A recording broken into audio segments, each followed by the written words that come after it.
तुम्हारा क्या मतलब है? इश तकसदी फीमेल के लिए बोला जाता है।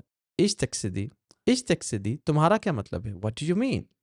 What do you mean for a female? इश तकसदी तुम्हारा क्या मतलब है जब आप किसी लड़की को पूछते हो तो ऐसे पूछ सकते हैं, व्हाट डू यू मीन? तुम्हारा क्या मतलब है?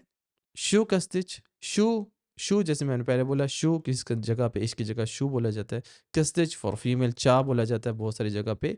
यहाँ पे हम सर्दिया में की बोलते हैं, दूसरी कंट्री में इसकी जगह पे चा बोला चा जाता है, लिखने में जी। कस्तिच यानी आप फीमेल को किसी को कह रहे हैं कि तुम्हारा क्या मतलब है? शू कस्तिच, what do you mean for a female?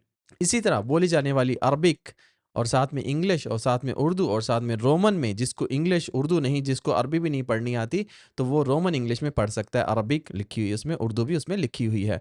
तो बहुत ही मुनफरिद तरीके से ये बोली जाने वाली लैंग्वेज के अंदर किताबें हैं। अगर अभी तक आपने ये किताबें नहीं बाय की तो इसको ख़रीद लें और पढ़ें, और आप घर बैठे आसानी से अरबी सीख सकते हैं। फिर अरब में जाके अपनी पसंदीदा जो भी है जॉब कर सकते हैं। अगर आप हमसे ऑनलाइन क्लासेस भी बुक करना चाहते हैं तो उसके लिए भी दिए गए स्क्रीन पे जो नंबर है राब्ता कर सकते हैं।